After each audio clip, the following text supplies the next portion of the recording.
Assalamualaikum warahmatullahi wabarakatuh. Halo semua, perkenalkan nama saya Sunarsih Talvira dari kelas reguler 2B. Saya dengan NIM P278243240055 akan mereview tentang apa sih itu tulang panggul dan tulang kepala janin. Lihat terus ya videonya. Bye bye. Panggul terdiri dari 3 bagian: os ilium, os isium, dan os sacrum. Os ilium ada tulang besar di samping kanan dan kiri disebut dengan crista iliaca, dan di bagian dalam yang pipih disebut dengan fossa iliaca, dan di ujung sini disebut dengan spina iliaca anterior superior, di bawahnya sedikit disebut dengan spina iliaca anterior inferior. Dan selanjutnya masuk ke os isium. Os isium ada beberapa bagian. Yang pertama, di sebelah sini disebut dengan spina sciatica, dan untuk otot di sini disebut dengan acetabulum. Di bagian ini tulang menyatu dengan simfisis disebut dengan tuber pubis, dan di tengah ini di sebelah sini disebut dengan simfisis pubis. Dan selanjutnya di bagian os sacrum.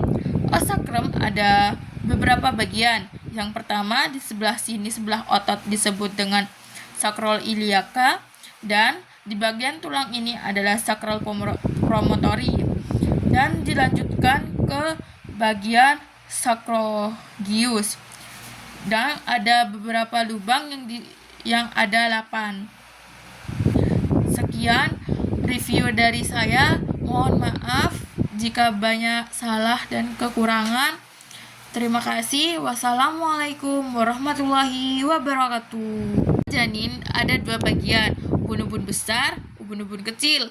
Ubun-ubun besar ada yang disebut dengan sebelah sini disebut dengan frontal eminence, dan yang bergaris ini disebut dengan frontal sutural, dan di bagian sini disebut dengan coral sutural. Dilanjutkan ke bagian ubun-ubun kecil. Ubun-ubun kecil di bagian sini disebut dengan parietal eminence, dan yang garis memanjang ini disebut dengan sagittal sutural, dan bagian sini disebut dengan os occipital. Di bagian sini di garis ini disebut dengan lambdoid sutural. Panjang dari ubun-ubun kecil dari bagian kanan dan kiri disebut dengan biparental dengan jarak 9,5, dan ubun-ubun besar disebut dengan bitemporal dengan jarak 8,5 antara dua belahan sutura koronail.